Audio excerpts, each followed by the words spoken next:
Faedah ikhtilaf ulama pada awal yang wajib atas mukallaf. Jadi mana startnya dianggap wajib hukum taklifi, ya.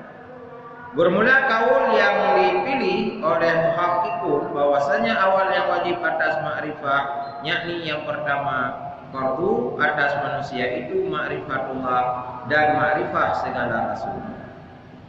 Dari seluruh hukum taklifi, ulama ini melihat dari sekian hukum taklifi mana yang pertama sekali yang menjadi kewajiban, yaitu bidang tauhid dulu.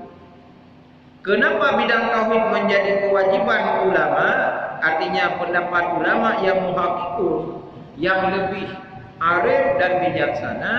Karena bagaimana mungkin nilai ibadat bisa tercapai jika yang dia sembah belum paham? Bagaimana mungkin kita ibadat tahajud di tengah malam? Bagaimana duha setiap hari sementara akidahnya belum paham? Kenapa yang kita sembah itu Allah? Yang kita tuju Allah. Allah saja belum kita kenal. Maka butuh pengenalan awal ma'rifatullah. Bagaimana memahami Allah? Tentu lewat sifat. Inilah yang sedang kita belajar, bagaimana i'tiqad 50 yang akhirnya kita bisa mengenal Allah lewat hukum-hukum taklifinya. Maka yang pertama wajib kita kenal Allah dengan bukti banyak dalil tentang awwaluddin ma'rifatullah. Mulai manusia di alam kandungan itu sunat membaca Al-Quran. Mulai bayi di alam kandungan ibu bapanya seluruh ibadat diniatkan ke bayi di alam kandungan. Ketika bayi lahir ke alam dunia sunat azan. Apa mana azan? Tauhid kan? Apa mana azan? Ma'rifatullah kan?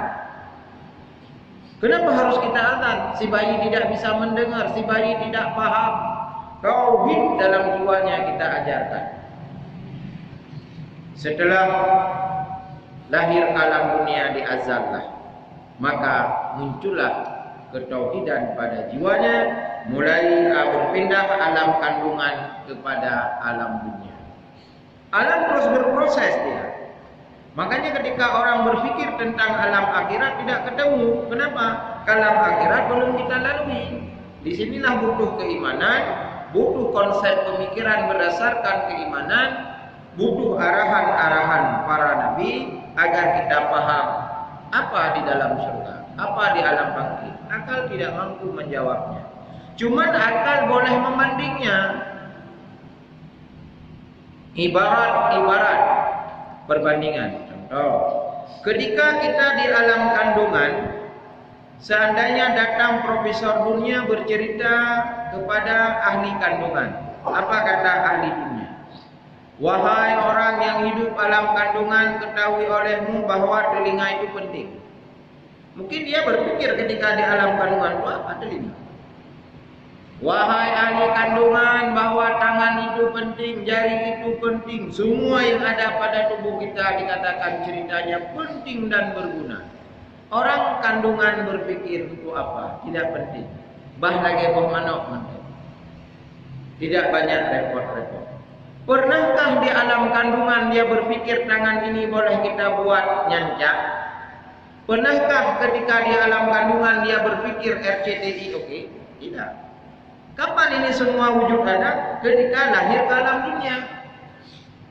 Pernahkah kita pikir telinga ini boleh kita sangkut gudang garam surya? Cok, beduk kok.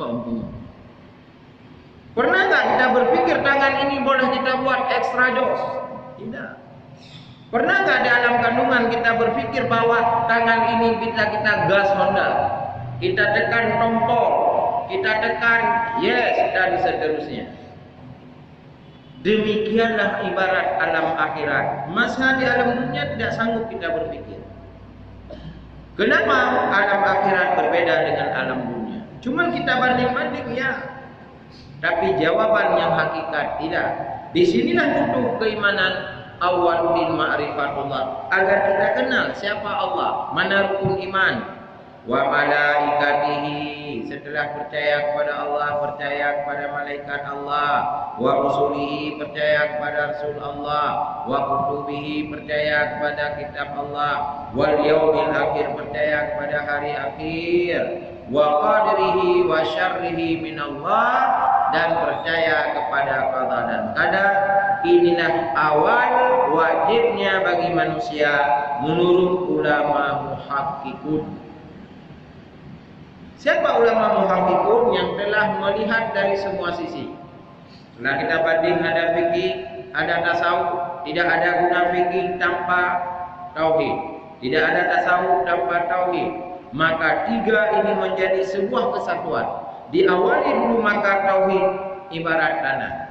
Awaluddin ma'rifatullah, yang pertama kita sediakan tanah. Ketika ada tanah baru sedia tanaman. Ketika tanaman sudah kita tanam, maka butuh pagar. Lahirlah ilmu tasawuf sebagai pagar. Kalau demikian pendapat yang kuat, yang pertama wajib kita kaji sebagai hukum taklifi adalah tauhid ma'rifatullah. Jadi punya tauhid kabareh, keaman. Punya tauhid hana bereh, jadi masalah. Kenapa jadi masalah? Karena hidup di dunia penuh tantangan. Agama yang lain juga berdakwah. Kehidupan dunia terus berubah. Media cetak, media elektronik terus berkembang. Kita tidak ada filterisasi.